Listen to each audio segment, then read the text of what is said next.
जानकी अनकभक्ति अमरशक्ति लोकमाते वन्दनम् मङ्गलाम्बे महामाये नारिकुलमणिधाममे दुष्टविडिगळिल कष्टवडिगळिल निष्ठ नेडिय गुणवती सीता सीता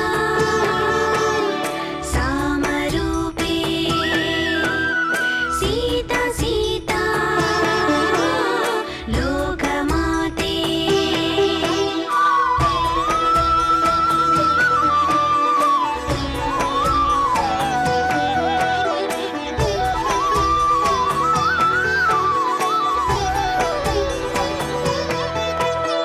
മിഥിലയെന്നും മധുരമാക്കും ജനകനിധി ശ്രുതമൈഥിലി ത്രയംബകവിൽ ഒടിച്ചൊര രഘുരാമചന്ദ്രനു നായകി അഗ്നിശുദ്ധിയിലരജനോ പ്രിയധാത്രിദേവിയില ഭയമായി ഭർത്തൃമനമതിൽ സ്നിഗ്ധമാർന്നൊരു ദുഃഖജനനീ മിഥിലജ സ്നേഹരൂപേ ദാനശീലെ സൂര്യമുഖമെഴും ജ്യോതികേ വിപിനവീതിയിൽ രാമഭാഗമായി വിരഹമേറ്റൊരു സത്യമേ सीता सीता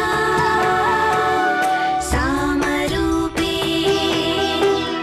सीता सीता രാമഹൃദയനിവാസിനി അഖിലാണ്ട സേവാ പ്രശോഭിനി സീതേ മാതേ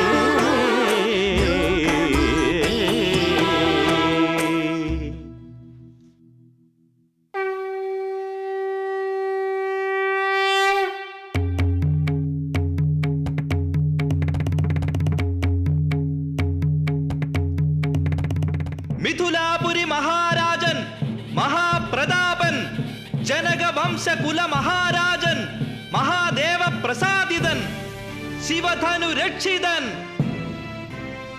സുരമുനി സുഗുണ ഗണ സുസംസേവിതൻ മഹാദേവ പ്രസാദിതൻ ഭൂപാളനാഥൻ ജനക മഹാരാജൻ എഴുന്നള്ളുന്നു.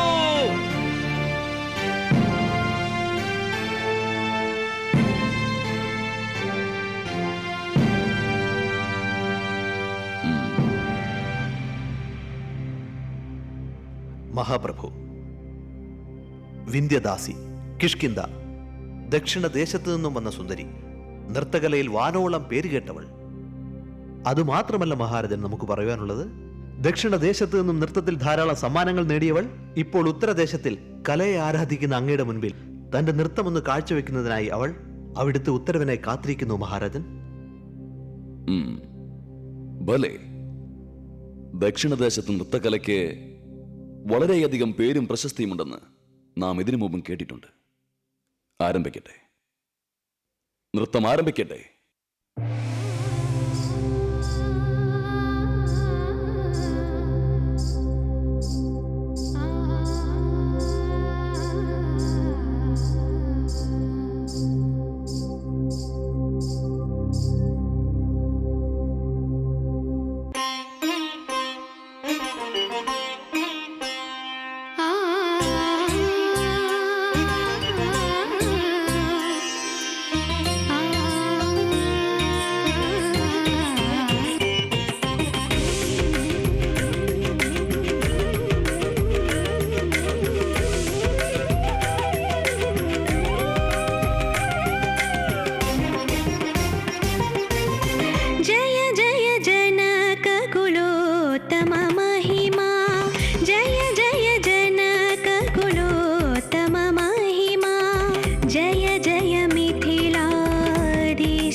चरिता सकल जन प्रिय मोहन रूपा जय जय जनक कुलोत्तम महिमा जय जय जनक कुलोत्तम महिमा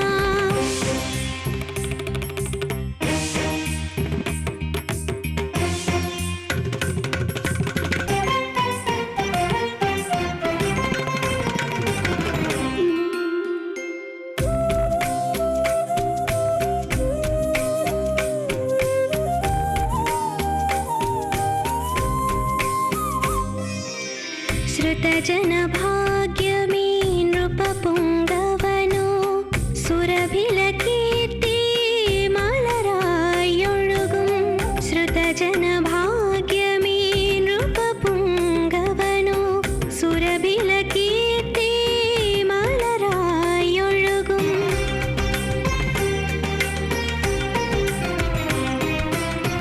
അനുദിനമതിപതി പരമാനന്ദമായി വംശബിലാവലി സന്താനങ്ങളാ. മതി, നിർത്തൂ. മന്ത്രി, ഈ നർത്തകിക്ക് ആവശ്യമുള്ള സമ്മാനങ്ങൾ കൊടുത്തയക്കും. ഇന്നിനി ഒരു രാജ്യകാര്യങ്ങളും നമ്മോട് ഉന്നയിക്കേണ്ട, നമുക്കത് കേൾക്കണ്ട. നമുക്ക് ഈ സന്ദർഭത്തിൽ ഏകാന്തതയാണ് ആവശ്യം. അങ്ങനെയാവട്ടെ. മന്ത്രി, നാം എന്തെങ്കിലും അപരാധം ചെയ്തുവോ? പ്രഭു എന്തിനാണ് കോപിഷ്ഠനായി പോകുന്നത്? അപരാധമൊന്നുമില്ല. അദ്ദേഹത്തിന്റെ മനസ്സിൽ മറ്റെന്തോ ചിന്തയുണ്ട്. ഭവതി വെറുതെ ചിന്താകുലയാവേണ്ട കാര്യമില്ല. മഹാരാജൻ ഒരുപാട് സമ്മാനങ്ങൾ നൽകുവാൻ പറഞ്ഞുവല്ലോ. അങ്ങയുടെ പ്രഭു നല്ലൊരു മനസ്സിന്റെ അധിപനാണ്. നാം ധന്യയായി.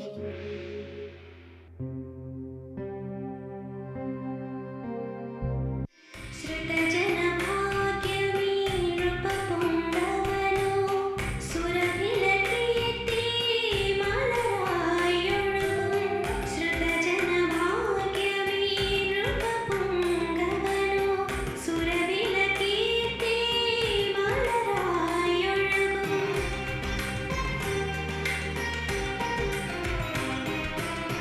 അനുദിനമതിപതി പരമാനന്ദമായി വംശബിലാവലി.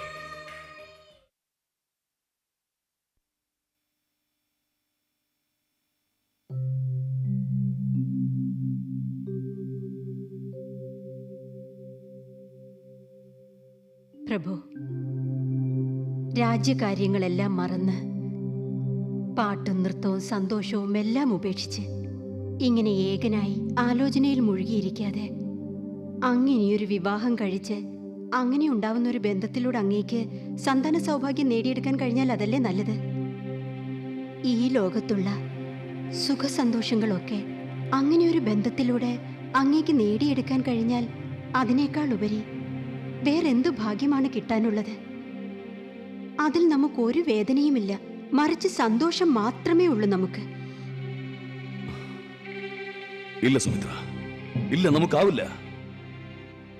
നീ മൂലം സന്താന ഭാഗ്യം നഷ്ടപ്പെട്ടുവെങ്കിലും നാം മറ്റൊരു സ്ത്രീയെ വേളി കഴിച്ച് സന്താന ഭാഗ്യം നേടിയെടുക്കുവാൻ നമുക്കൊരിക്കലും സാധ്യമല്ല. നമ്മുടെ ദാമ്പത്യ ജീവിതത്തിൽ ഇത്രയും കാലം സന്താനലബ്ധി ഇല്ലെന്നോർത്ത് നാം ഇതുവരെ ദുഃഖിച്ചിട്ടില്ല. നമുക്കിതുവരെ ദുഃഖിക്കേണ്ട കാരണങ്ങളും ഉണ്ടായിട്ടില്ല. ഇത് മറ്റൊന്നുമല്ല, പൂർവജന്മ പാപങ്ങളാണ് കാരണം. അതാണിപ്പോൾ അനുഭവിച്ചുകൊണ്ടിരിക്കുന്നത്. ഇതിന്റെ നിവാരണത്തിന് വേണ്ടി, നമുക്ക് സന്താനപ്രാപ്തി ഉണ്ടാവാൻ വേണ്ടി വളരെ വിശേഷമായ ഒരു ദൈവാനുഗ്രഹം നമുക്ക് കൈവരും. ശരിയാണ് അങ്ങ് പറഞ്ഞത് മഹാരാജൻ, വളരെ ശരിയാണ്. സദാനന്ദ മുനി വര്യർക്ക് പ്രണാമം. അഭീഷ്ട സിദ്ധിരസ്തു. മഹാരാജൻ, മന്ത്രി മുഖാന്തരം നാം കേട്ടറിഞ്ഞു. നൃത്തം നടന്ന സന്ദർഭത്തിൽ ദുഃഖിതനായതും അങ്ങ് ഏകാന്തതയോടെ ചിന്താകുലനായതും അതിന് സാന്ത്വനമേകാനാണ് നാം എത്തിയത്. മുനിവര്യ, നമ്മുടെ ദുഃഖത്തിനൊരു പരിഹാരം തേടി വളരെ കാലമായി നാം അലയുകയാണ്. പക്ഷേ അങ്ങ് നിരാശപ്പെടേണ്ട ആവശ്യമില്ല മഹാരാജൻ. എല്ലാ ദുഃഖങ്ങൾക്കും ഒരു പരിഹാരമുണ്ട് മഹാരാജൻ. മുനിവര്യ, ആ പരിഹാരം എന്തെന്നോർത്ത് നമ്മുടെ മനസ്സ് വെമ്പുകയാണ്.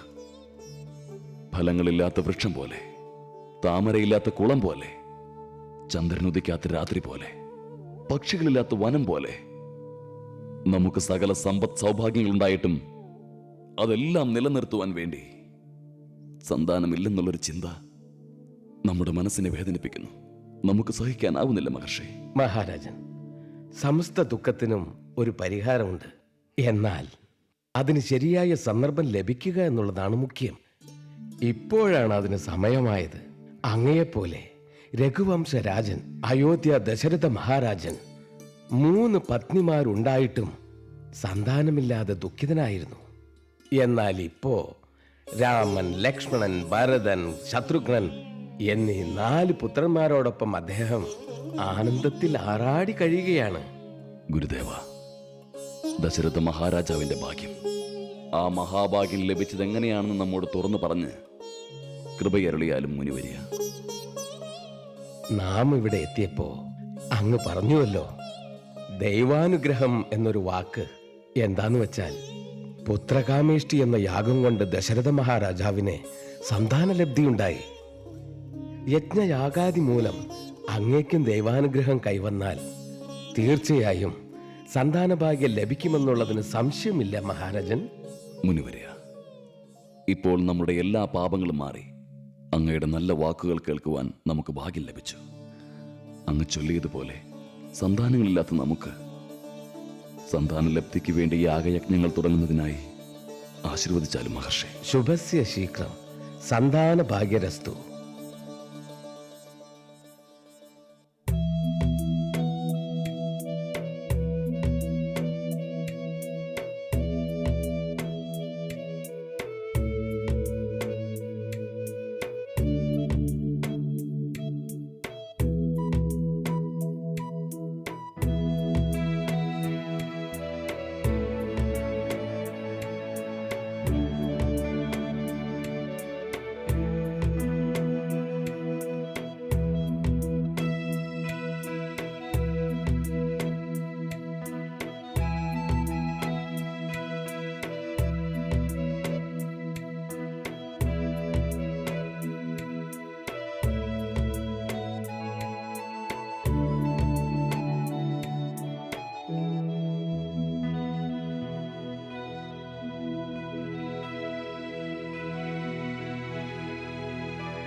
മഹാരാജൻ, സന്താനലബ്ധിക്ക് വേണ്ടി അങ്ങ് ചെയ്യുന്ന യാഗത്തിന് വേണ്ടി ഈ മണ്ണ് തയ്യാറായി കഴിഞ്ഞിരിക്കുന്നു. വളരെ പരിശുദ്ധമാണ് ഈ ഇടം. ഇവിടെ മറ്റു വിധത്തിലുള്ള അസ്ഥികളോ പക്ഷിമൃഗാദികളുടെ അവശിഷ്ടങ്ങളോ കുഴിച്ചുമൂടപ്പെട്ടിട്ടില്ല. ഇവിടെ മറ്റു ദോഷങ്ങളൊന്നുമില്ല എന്ന് ഉറപ്പുവരുത്തുവാൻ വേണ്ടി കലപ്പ കൊണ്ട് ഈ ഭൂമി ഉഴുതുമറിച്ച് പരിശോധിക്കേണ്ടതാണ്.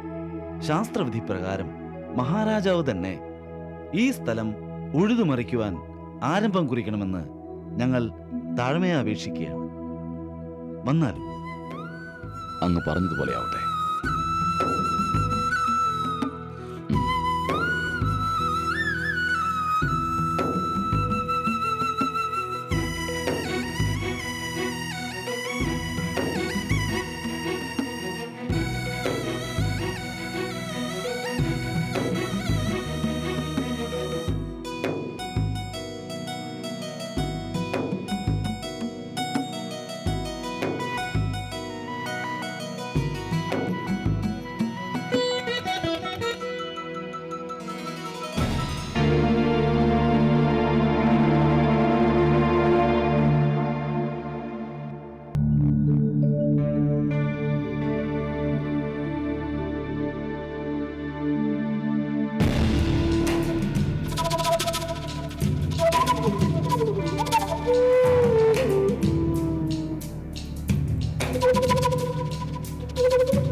കണ്ണുകൾ വെറുതെ അടിക്കാതെ. ഈ കലപ്പയിൽ എന്തോ തടയുന്നുണ്ടെന്ന് തോന്നുന്നു. ആദ്യം അതെന്താണെന്ന് നോക്കൂ. അങ്ങനെ ആവട്ടെ മഹാരാജൻ.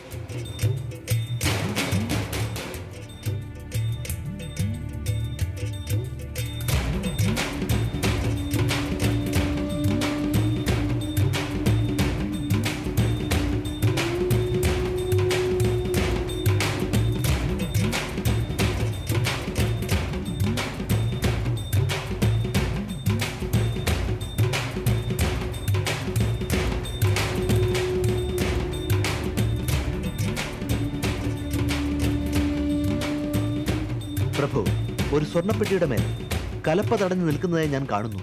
അങ്ങനെയെങ്കിൽ ആ സ്വർണ്ണപ്പെട്ടിക്കുള്ളിൽ എന്താണെന്ന് നോക്കൂ.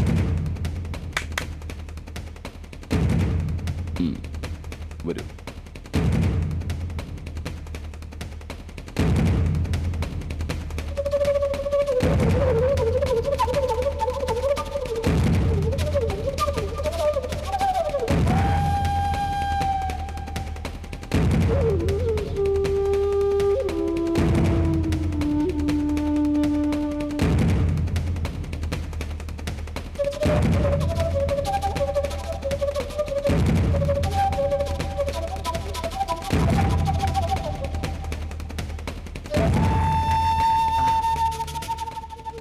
പ്രഭു, സ്വർണ്ണപ്പെട്ടി തുറക്കുക എന്നത് അസാധ്യമായ കാര്യമാണ്. മഹാരാജൻ, അങ്ങ് ഈ കാണുന്ന ഭൂമിദേവി തന്റെ മാറോട് ചേർത്ത് വെച്ച ഈ സ്വർണ്ണപ്പെട്ടി അങ്ങയ്ക്ക് അനുഗ്രഹമായിരിക്കും. അതുകൊണ്ട് ഈ സ്വർണ്ണപ്പെട്ടി അങ്ങ് തന്നെ തുറന്നാലും.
മുനിവര്യ, ഇത് എന്തൊരു ആശ്ചര്യമായിരിക്കുന്നു.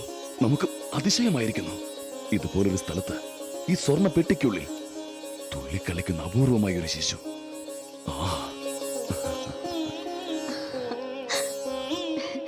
അതെ മഹാപ്രഭു, അതിമനോഹരിയായ പെൺകുഞ്ഞ്. ഈ കുഞ്ഞിന്റെ മുഖകാന്തി കണ്ടില്ലേ? മഹാലക്ഷ്മി ഈ കുഞ്ഞിന്റെ രൂപത്തിൽ അവതരിച്ചതായിരിക്കുമല്ലേ?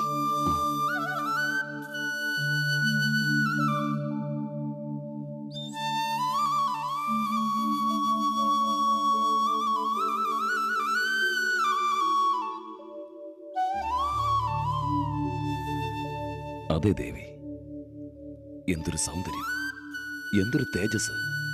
ഇത്രയും മനോഹരമായ ഒരു കുഞ്ഞ് സാധാരണ കുഞ്ഞല്ല. മുനിവര്യ, അങ്ങെന്ത് പറയുന്നു? അങ്ങ് പറഞ്ഞത് സത്യമാണ് മഹാരാജൻ. സന്താനലബ്ധിക്ക് വേണ്ടി യാഗം ചെയ്യുവാൻ ഭൂമിയിൽ സർവ്വതും ശുദ്ധം ചെയ്ത് ഉഴുതുന്ന വേളയിൽ ഈ ശിശുവിനെ അങ്ങയ്ക്ക് ലഭിച്ചുവെങ്കിൽ ഇത് ദൈവാനുഗ്രഹമല്ലാതെ വേറെന്താണ് മഹാരാജൻ? ഈ ശിശു തീർച്ചയായും ദൈവാനുഗ്രഹമുള്ള കുഞ്ഞാണെന്നുള്ളതിന് ഒരു സംശയവും വേണ്ട മഹാരാജൻ. ഇപ്പോൾ തന്നെ രാജകൊട്ടാരത്തിൽ ഈ ശിശുവിന്റെ ജാതകനാമ നിർദ്ദേശം നടക്കട്ടെ മഹാരാജൻ. അതെ മഹാരാജൻ, മുനിവര്യർ പറഞ്ഞതുപോലെ ഈ കുഞ്ഞിനെ തൊട്ടിലിൽ കിടത്തി നാമനിർദ്ദേശനം നടത്തി ശിശു കൊഞ്ചി വിളയാടുന്നത് കാണാൻ നമുക്ക് ആഗ്രഹമായി മഹാരാജൻ. അങ്ങനെയാവട്ടെ ദേവി. ദേവിയുടെ ആഗ്രഹം പോലെ നടക്കട്ടെ. മന്ത്രി, പ്രഭു, ദൈവാനുഗ്രഹത്താൽ ഇത്രയും തേജസ്സുള്ള കുഞ്ഞിനെ നമുക്ക് ലഭിച്ചത് കൊണ്ട് നമ്മുടെ രാജ്യത്തുള്ള എല്ലാ ദേവസ്ഥാനത്തും വിശേഷ പൂജയ്ക്കുള്ള ഒരുക്കങ്ങൾ നടക്കട്ടെ. ദാനധർമ്മങ്ങളെല്ലാം നല്ല രീതിയിൽ നടക്കട്ടെ.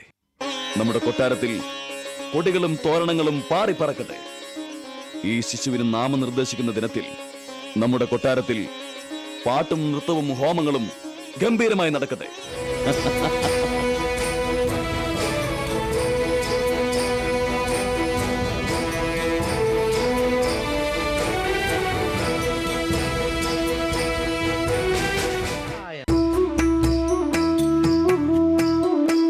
ലങ്കാധീശ്വര സർപ്പദശമുഖ പത്തി താഴ്ത്തിയ ജാനകി ആഴി താണ്ടിയ രാമസായകമസുര നിഗ്രഹമാക്കിയോ ലോകമനസിൻ സെരികളറിയും രാമഹൃദയ നിവാസിനി യുഗവും യുഗവും രാമനിൽ അകളങ്ക പ്രേമസ്വരൂപിണി അഖിലനാഥേ മിഥിലജാതേ സ്വാതിശീലേ ജാനകി അനഘഭക്തി അമരശക്തി ലോകമാതേ വന്ദനം.